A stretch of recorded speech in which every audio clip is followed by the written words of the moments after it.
Jaya plus செய்திகளுக்காக கார்த்திகா பிரகாஷ்.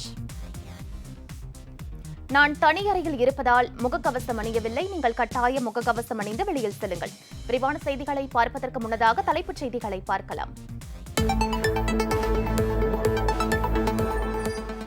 புதுக்கோட்டை, ராமநாதபுரம் மற்றும் delta மாவட்டங்களில் இடியுடன் கூடிய கனமழைக்கு வாய்ப்பு.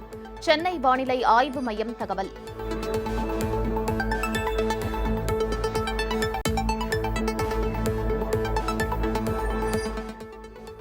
ஒமைக்ரான் பரவல் எதிரொலியால் ஆபத்தான நாடுகள் பட்டியலில் தான்சானியா, கானா நாடுகள் சேர்ப்பு. வெளிநாட்டில் இருந்து வருபவர்கள் குறித்து விமான நிலையங்களில் தீவிர கண்காணிப்பு.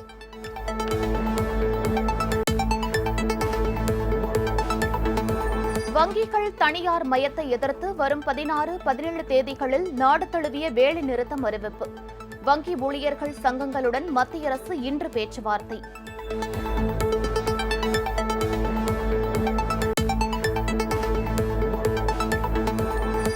விவசாயிகள் மீதான வழக்குகளை திரும்பப் பெற வேண்டுமானால் போராட்டத்தை கைவிட வேண்டும் என மத்திய அரசு நிபந்தனை விதித்துள்ளது.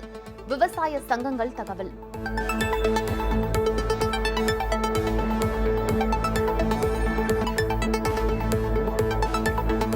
சஸ்பெண்ட் நடவடிக்கைக்கு உள்ளான எதிர்க்கட்சி எம்பிக்கள் மன்னிப்பு கேட்டால் வாபஸ் பெறப்படும். மத்திய அமைச்சர் பிரகலாத் ஜோஷி அறிவிப்பு.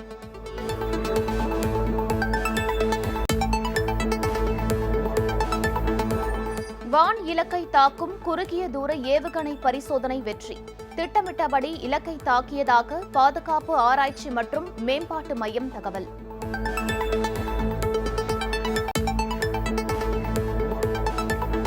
காஷ்மீர் பள்ளத்தாக்கில் இந்திய ராணுவ வீரர்கள் திடீர் ஒத்திகை. எல்லை பாதுகாப்பு, ஆயுத இருப்பு உள்ளிட்டவை குறித்தும் ஆய்வு.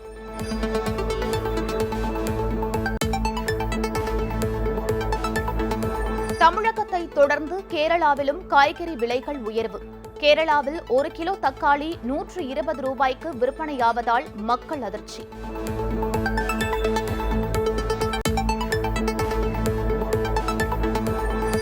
மயானங்களில் உள்ள சாதி பெயர் பலகைகளை அகற்ற வேண்டும். தமிழக அரசுக்கு சென்னை உயர்நீதிமன்றம் உத்தரவு.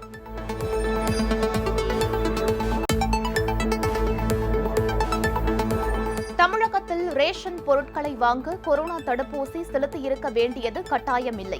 தகவல் அறியும் உரிமை சட்டத்தில் தமிழக சுகாதாரத்துறை பதில்.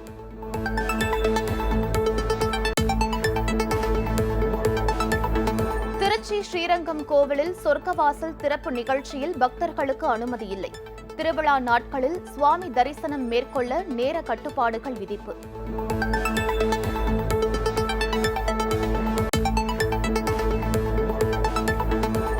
ஆப்பிரிக்க நாடான புரூண்டியில் சிறையில் ஏற்பட்ட பயங்கர தீ விபத்தில் 38 பேர் உயிரிழப்பு. சிறை கைதிகள் தப்பிக்கும் முயற்சி முறியடிப்பு.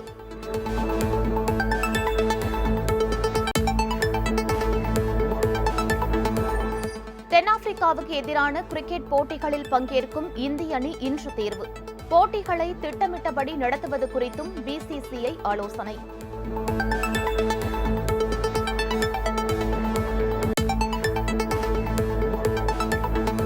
கடலோர மாவட்டங்களில் அதிகாலைகளில் அதிக அளவில் பனிமூட்டம் நிலவ வாய்ப்பு. வடகிழக்கு காற்றின் வலு அதிகரிக்கக்கூடும் எனவும் வானிலை ஆய்வு மையம் தகவல்.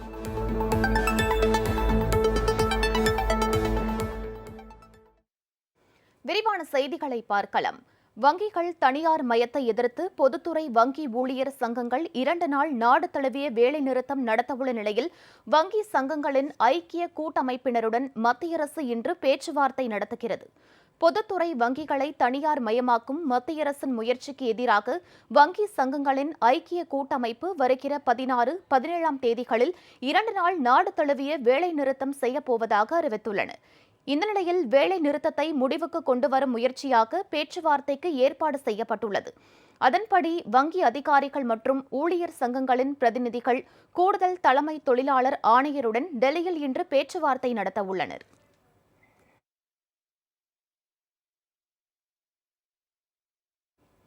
விவசாயிகள் மீதான வழக்குகளை திரும்பப் பெற வேண்டுமானால் போராட்டத்தை முதலில் கைவிட வேண்டும் என்ற மத்திய அரசின் நிபந்தனையை ஏற்க முடியாது என டெல்லியில் போராடும் விவசாய சங்கங்கள் தெரிவித்துள்ளன. நாடாளுமன்றத்தில் சென்ற ஆண்டு நிறைவேற்றப்பட்ட சர்ச்சைக்குரிய 3 வேளாண் சட்டங்களை மத்திய பாரதிய ஜனதா அரசு திரும்ப பெற்றுக் கொண்ட பின்னரும் டெல்லியில் போராடி வரும் விவசாயிகள் தங்கள் போராட்டத்தை முடிவுக்கு கொண்டு வரவில்லை. விவசாய விளைபொருட்களுக்கான குறைந்தபட்ச ஆதார விலைக்கு சட்டப்பூர்வ அங்கீகாரம் அளிக்கும் வகையில் அது தொடர்பாக தனிச்சட்டம் இயற்றப்பட வேண்டும். கடந்த ஓராண்டுக்கும் மேலாக நடைபெற்று வரும் விவசாயிகள் போராட்டத்தின் போது உயிரிழந்த விவசாயிகள் 700க்கும் மேற்பட்டோரின் குடும்பங்களுக்கு உரிய இழப்பீட்டுத் தொகை வழங்க வேண்டும். விவசாயிகள் மீதான பொய் வழக்குகளை வாபஸ் பெற வேண்டும் என விவசாயிகள் சங்கங்கள் தெரிவித்துள்ளன. இந்த நிலையில் விவசாயிகள் பிரச்சினையில் தனது நிலைப்பாடு குறித்து மத்திய அரசு சில கருத்துக்களை விவசாய சங்கங்களின் நிர்வாகிகளுக்கு தெரிவித்திருந்தது. இதுபற்றி சம்யுக்த கிசான் யூனியன் சங்கம் உள்ளிட்ட பல்வேறு விவசாய சங்கங்களின் பிரதிநிதிகள் டெல்லியில் கூடி ஆலோசனை நடத்தினார்கள். பின்னர் செய்தியாளர்களுக்கு பேட்டியளித்த விவசாய சங்க தலைவர் திரு பல்பீர் சிங் ராஜ்வால், போராடிய விவசாயிகள் மீதான வழக்குகளை வாபஸ் பெற வேண்டுமானால் முதலில் விவசாயிகளின் போராட்டம் நிறுத்தப்பட வேண்டும் என்று மத்திய அரசு நிபந்தனை விதித்திருப்பதாகவும், இவ்வாறு முன் நிபந்தனை விதிப்பதை தாங்கள் ஏற்க முடியாது என்றும் தெரிவித்தார். இதனிடையே மத்திய அரசு தெரிவித்துள்ள கருத்துக்கள் தொடர்பான தங்கள் பதிலை மத்திய அரசுக்கு அனுப்பி வைத்திருப்பதாகவும் விவசாய சங்கத்தினர் டெல்லியில் இன்று மீண்டும் கூடி விவாதித்து உரிய முடிவு எடுக்கப்படும் என்றும் விவசாய சங்க நிர்வாகிகள் கூறினர்.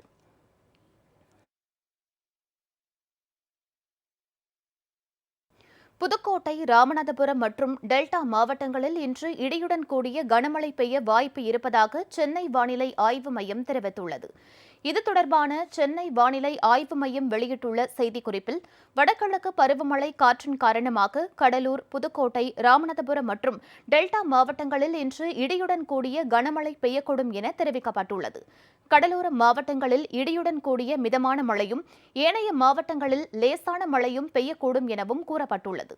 சென்னையை பொறுத்தவரையில் அடுத்த 24 மணி நேரத்திற்கு வானம் மேகமூட்டத்துடன் காணப்படும் எனவும், நகரின் ஒரு சில இடங்களில் லேசானது முதல் மிதமான மழை பெய்யக்கூடும் எனவும் குறிப்பிடப்பட்டுள்ளது. இதனிடையே வடகிழக்கு பருவக்காற்று வலு இல்லாத காரணத்தால் கடலோர மாவட்டங்களில் அதிகாலைகளில் அதிக அளவில் பனிமூட்டம் நிலவும் என்றும், இன்று முதல் வடகிழக்கு காற்றின் வலு அதிகரிக்க வாய்ப்பு உள்ளதாகவும் வானிலை ஆய்வு மையம் தெரிவித்துள்ளது.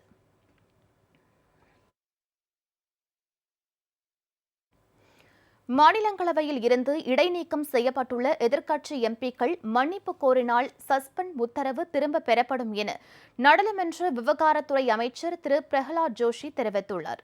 நாடாளுமன்ற மழைக்கால கூட்டத்தொடரின் போது மாநிலங்களவையில் கடும் அமளியில் ஈடுபட்ட 12 எதிர்க்கட்சி எம்பிக்களை நடப்பு குளிர்கால கூட்டத்தொடர் முழுவதும் இடைநீக்கம் செய்து அவைத் தலைவர் திரு வெங்கையா நாயுடு உத்தரவிட்டார். குளிர்கால கூட்டத்தொடரின் முதல் நாளான கடந்த 29ஆம் தேதியே இந்த உத்தரவை அவர் பிறப்பித்தார். இதற்கு எதிர்ப்பு தெரிவித்து நாடாளுமன்றத்தின் இரு அவைகளிலும் எதிர்க்கட்சிகள் அமளியில் ஈடுபட்டு வருவதுடன் நாடாளுமன்ற வளாகத்திலும் போராட்டம் நடத்தி வருகின்றனர். இதனால் நாடாளுமன்ற நடவடிக்கைகள் முற்றிலும் முடங்கியுள்ளன.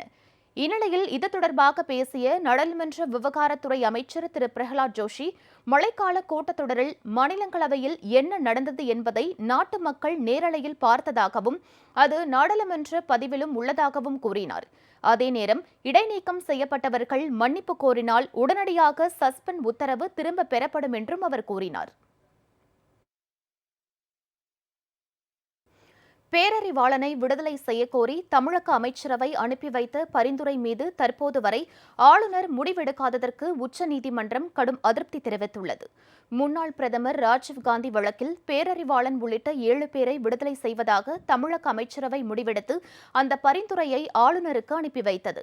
ஆனால் சுமார் 2 ஆண்டுகளுக்கு மேலாகியும் ஆளுநர் அதன் மீது இன்னும் முடிவெடுக்காமல் உள்ளார். இந்நிலையில் இவ்வழக்கில் தன்னை விடுதலை செய்யக்கோரி உச்சநீதிமன்றத்தில் பேரறிவாளன் தரப்பில் தொடரப்பட்ட வழக்கு இன்று மீண்டும் விசாரணைக்கு வந்தது. நீதிபதி திரு எல் நாகேஸ்வர ராவ் தலைமையிலான 3 நீதிபதிகள் அடங்கிய அமர்வு விசாரணை மேற்கொண்டது. அப்போது பேரறிவாளன் விடுதலை தொடர்பான மாநில அமைச்சரவை பரிந்துரை மீது முடிவெடுக்க ஆளுநர் நீண்ட காலம் எடுத்துக்கொண்டது ஏற்றுக்கொள்ள முடியாதது என நீதிபதிகள் தெரிவித்தனர். இவ்விவகாரம் தொடர்பாக முடிவெடுக்க ஆளுநர் குடியரசுத் தலைவருக்கு அனுப்பியுள்ளதாக மத்திய அரசு தரப்பில் தெரிவிக்கப்பட்டது. இதையடுத்து இந்த விவகாரத்தில் முடிவெடுக்க குடியரசுத் தலைவருக்கு அதிகாரம் உள்ளதா என கேள்வி எழுப்பிய நீதிபதிகள் அடுத்த கட்ட நடவடிக்கை என்ன என்றும் கேள்வி எழுப்பினர். இது தொடர்பாக விளக்கம் அளிக்குமாறு மத்திய அரசு வழக்கறிஞருக்கு உத்தரவிட்டு விசாரணையை அடுத்த மாதத்திற்கு ஒத்திவைத்தனர்.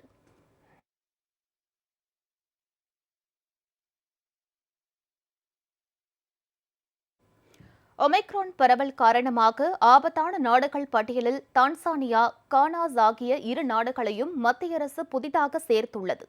ஒமைக்ரான் வைரஸ் பரவலை தடுப்பதற்காக இந்தியாவில் வெளிநாட்டு பயணிகளுக்கு கட்டுப்பாடுகள் விதிக்கப்பட்டுள்ளன.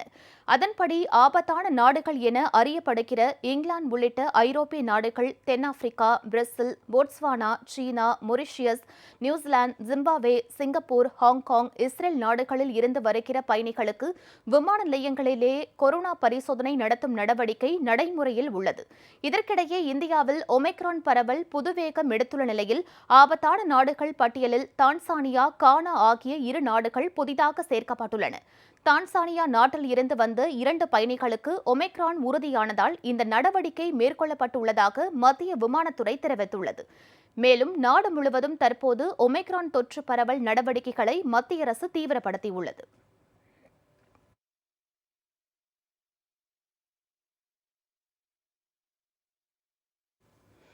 வான் இலக்கை தாக்கும் குறுகிய தூர ஏவுகணையை பாதுகாப்பு ஆராய்ச்சி மற்றும் மேம்பாட்டு மையம் வெற்றிகரமாக சோதனை செய்துள்ளது. பாதுகாப்பு ஆராய்ச்சி மற்றும் மேம்பாட்டு நிறுவனம் முற்றிலும் உள்நாட்டிலேயே உருவாக்கிய ஏவுகணையின் சோதனை வெற்றிகரமாக நடத்தப்பட்டது. ஒடிஷா மாநிலம் பல்சோர் அருகே சந்திப்பூரில் உள்ள ஒருங்கிணைந்த சோதனை தளத்தில் இருந்து இந்த ஏவுகணை சோதனை நடைபெற்றது. சோதனையின் போது இலக்குக்காக வைக்கப்பட்ட மின்னணு சாதனம் ஒன்றை துல்லியமாக தாக்கியது. இதையொட்டி விஞ்ஞானிகளுக்கு பாதுகாப்புத்துறை அமைச்சர் திரு ராஜ்நாத் சிங் பாராட்டு தெரிவித்துள்ளார். இந்த ஏவுகணை தரையில் இருந்து பாய்ந்து சென்று வானில் உள்ள இலக்கை தாக்கி அளிக்கும் என DRDO அமைப்பு தெரிவித்துள்ளது.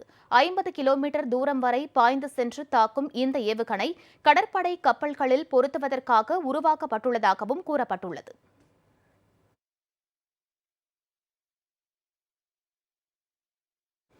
தமிழகத்தில் ரேஷன் பொருட்களை வாங்க கொரோனா தடுப்பூசி செலுத்தியிருக்க வேண்டியது கட்டாயம் இல்லை என்று தகவல் அறியும் உரிமை சட்டத்தில் தமிழக சுகாதாரத்துறை பதிலளித்துள்ளது. கொரோனா தொற்றை தடுக்க தடுப்பூசி செலுத்திக் கொள்வதற்காக தமிழக அரசு சிறப்பு முகாம்களை நடத்தி வருகிறது. அதற்கான விழிப்புணர்வும் மக்களிடையே ஏற்படுத்தப்பட்டு வருகிறது.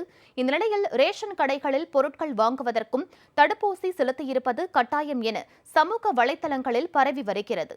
மேலும் மின்சாரத்துறை உள்ளிட்ட அரசு துறைகளில் பணியாற்றுபவர்கள் ஊதியம் பெறுவதற்கும் தடுப்பூசி கட்டாயம் என்று சுற்றறிக்கை வெளியாகி சர்ச்சை ஏற்படுத்திய நிலையில் அது திரும்ப பெறப்பட்டது. தடுப்பூசி கட்டாயமா, சுய விருப்பமா என்ற அரசின் தெளிவற்ற நிலை நிலவி வருகிறது. இதனிடையே தென்காசியைச் சேர்ந்த திரு ரஞ்சித் என்பவர் தமிழக சுகாதாரத்துறையிடம் தகவல் அறியும் உரிமை சட்டத்தின் கீழ் கேள்வி எழுப்பியிருந்தார். அதற்கு தடுப்பூசி பயனாளர்களின் சுய விருப்பத்தின் அடிப்படையில் மட்டுமே இலவசமாக செலுத்தப்படுவதாக தெரிவிக்கப்பட்டுள்ளது. ரேஷன் கடைக்கும் பேருந்துகளில் பயணிப்பதற்கும் தடுப்பூசி கட்டாயமில்லை என்றும் சுகாதாரத்துறை பதிலளித்துள்ளது. அதே நேரத்தில் கொரோனா தடுப்பூசி செலுத்திக் கொண்டவர்களுக்கு ஏதேனும் பாதிப்பு ஏற்பட்டால் அவர்களுக்கு மருந்து நிறுவனமோ அல்லது அரசாங்கமோ இழப்பீடு வழங்குமா என்ற கேள்விக்கு மத்திய அரசு வெளியிட்டுள்ள வழிகாட்டு நெறிமுறைகளில் அதற்கான உத்தரவு ஏதும் பிறப்பிக்கப்படவில்லை என்று சுகாதாரத்துறை பதிலளித்துள்ளது.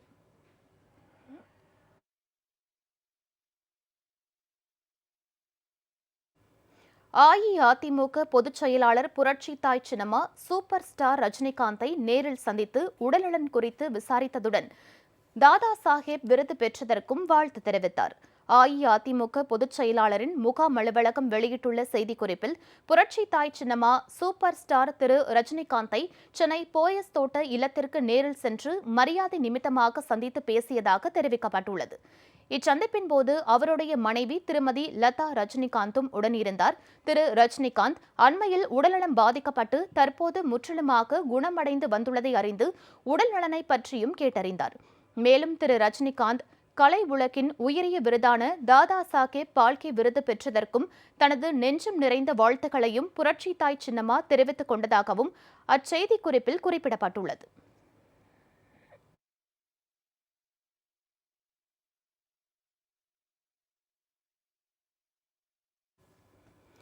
சென்னையை அடுத்த திருவேற்காட்டில் அம்மா உணவகத்தில் இருந்து அம்மாவின் உருவப்படம் அகற்றப்பட்டதால் திமுக மற்றும் அதிமுகவினரிடையே வாக்குவாதம் ஏற்பட்டது. சென்னையை அடுத்த நுளம்பூரில் உள்ள அம்மா உணவகத்தில் இருந்து அம்மாவின் உருவப்படத்தை திமுகவினர் அகற்றிய சம்பவம் அண்மையில் பரபரப்பை ஏற்படுத்தியது. பல்வேறு தரப்பினரின் எதிர்ப்பை அடுத்து அம்மாவின் படம் மீண்டும் அதே இடத்தில் வைக்கப்பட்டது. இந்த நிலையில் திருவேற்காடு நகராட்சிக்கு உட்பட்ட பேருந்து நிலையத்தில் செயல்பட்டு வரும் அம்மா உணவகத்தில் இருந்து மறைந்த முதல்வர் அம்மாவின் உருவப்படத்தை மறைத்து திமுக தலைவர் திரு கருணாநிதியின் படமும் தமிழக முதலமைச்சர் திரு ஸ்டாலின் படமும் ஒட்டப்பட்டது.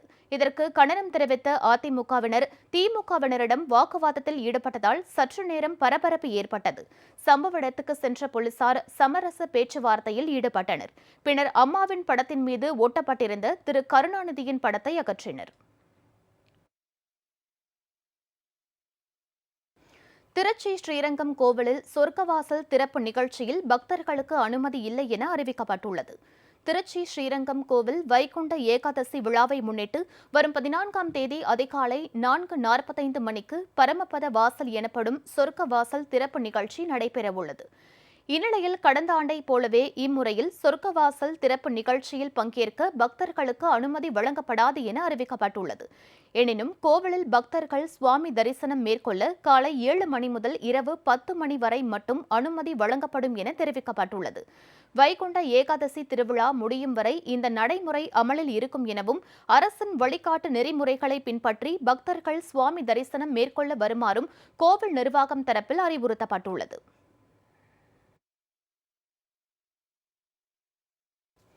மயிலாடுதுறை அருகே பள்ளி தலைமை ஆசிரியருடன் பிரச்சினை காரணமாக பள்ளி வளாகத்திலேயே முதுநிலை ஆசிரியர் ஒருவர் தற்கொலைக்கு முயன்ற சம்பவம் அதிர்ச்சியை ஏற்படுத்தியுள்ளது. மயிலாடுதுறை மாவட்டம் புத்தளத்தை அடுத்த கோமல் ஊராட்சியில் அரசு மேல்நிலைப் பள்ளியில் தலைமை ஆசிரியராக பணிபுரியும் சித்ரா என்பவர் முதுநிலை விலங்கியல் ஆசிரியராக பணியாற்றும் செந்தில் என்பவர் கொடுத்த பாட குறிப்பேட்டில் கையொப்பம் இடவில்லை. இதனையடுத்து திரு செந்தில் பள்ளி வளாகத்திலேயே தூக்க மாத்திரைகள் சாப்பிட்டு தற்கொலைக்கு முயற்சி செய்துள்ளார். மயங்கி விழுந்த அவரை சக ஆசிரியர்கள் மீட்டு மயிலாடுதுறை அரசு மருத்துவமனையில் சிகிச்சைக்காக சேர்த்துள்ளனர். நலனும் ஆசிரியர்களுடைய நலனும் பாதிக்கின்ற அளவிலே அவர் செயல்பட்டு வருகிறார். அவர் வருகிற போது வகுப்பறையில் இருக்கின்ற ஆசிரியர்கள் அலுவலகத்திற்கு வந்து எனக்கு வணக்கம் வைக்க வேண்டும் என்று இருகரம் குப்பி வணக்கம் வைக்க வேண்டும் என்று வலியுறுத்துகிறார். இருக்கையில் நான் சொல்லுகிற வரை நீங்கள் அமரக்கூடாது. இன்று மட்டுமல்ல, அடுத்த வாரமும் உனக்கு கையெழுத்து போட முடியாது.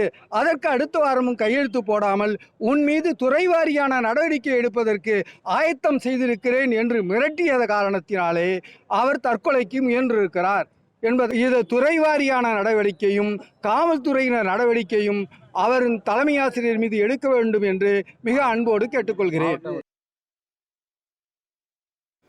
புயல், மழை உள்ளிட்ட இயற்கை சீற்றங்களால் கடுமையாக பாதிக்கப்பட்டுள்ளதால் அண்டை மாநிலங்களைப் போன்று தமிழகத்திலும் மீனவர்களுக்கு மழைக்கால நிவாரணம் வழங்க வேண்டும் என கன்னியாகுமரி மாவட்ட மீனவர்கள் கோரிக்கை விடுத்துள்ளனர். புயல், மழை உள்ளிட்ட இயற்கை சீற்றங்கள் காரணமாக தமிழகத்தில் கடந்த 6 மாதங்களாக மீன்பிடி தொழில் கடுமையாக பாதிக்கப்பட்டுள்ளது. இதனால் வாழ்வாதாரம் கடுமையாக பாதிக்கப்பட்டுள்ளதாக வேதனை தெரிவித்த மீனவர்கள் கன்னியாகுமரி மாவட்டம் மணக்குடி மீனவ கிராமத்தில் கவன ஈர்ப்பு ஆர்ப்பாட்டத்தில் ஈடுபட்டனர். தமிழ்நாடு மீன்பிடி தொழிலாளர் சங்கம் சார்பில் நடைபெற்ற ஆர்ப்பாட்டத்தில் வாழ்வாதாரம் பாதிக்கப்பட்டுள்ள மீனவர்கள் புதுச்சேரி, கேரளா போன்று தமிழக அரசும் மழைக்கால நிவாரண உதவித்தொகை வழங்க வேண்டும் என வலியுறுத்தினர். இதே கோரிக்கை வலியுறுத்தி கன்னியாகுமரி மாவட்டத்தில் பல்வேறு மீனவ கிராமங்களில் போராட்டம் நடத்தப்படும் எனவும் அச்சங்கத்தினர் தெரிவித்துள்ளனர்.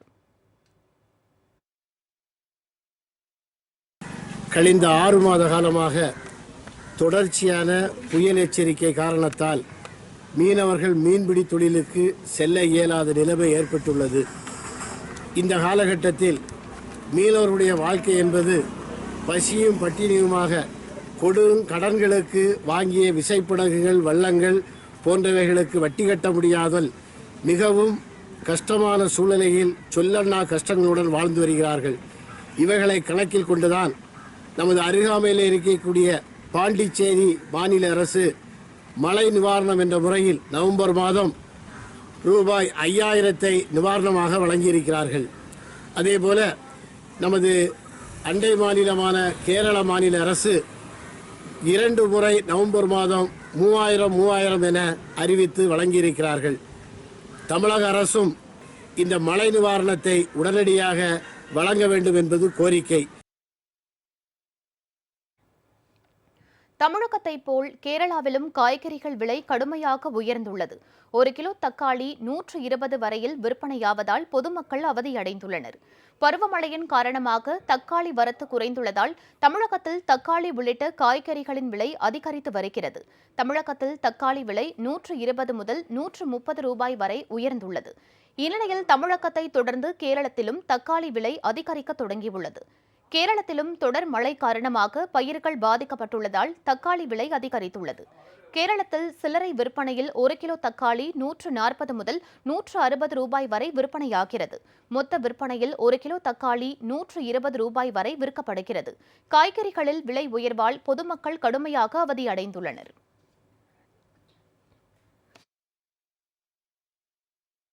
ஆப்பிரிக்க நாடான புரூண்டியில் சிறைக்கு வைக்கப்பட்ட தீயில் கருகி 38 பேர் உயிரிழந்தனர்.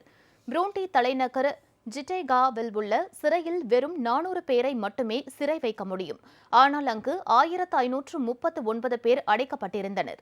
இந்நிலையில் அதிகாலை 4 மணிக்கு சிறையில் திடீரென தீப்பற்றி எரிந்தது. இதில் இருந்து தப்பும் விதமாக கைதிகள் அனைவரும் ஒரே வழியில் வெளியேற முயன்றனர். ஆனால் அந்த வழியில் இருந்த கதவுகளை திறந்துவிட சிறை காவலர்கள் மறுத்துவிட்டதாக கூறப்படுகிறது. இந்த சம்பவத்தில் தீக்காயமடைந்த 38 பேர் உயிரிழந்த நிலையில் மேலும் 60க்கும் மேற்பட்டோர் மீட்கப்பட்டு மருத்துவமனையில் அனுமதிக்கப்பட்டுள்ளனர். சிறையில் தீ பற்றியதற்கான காரணங்கள் குறித்து போலீசார் விசாரணை நடத்தி வருகின்றனர்.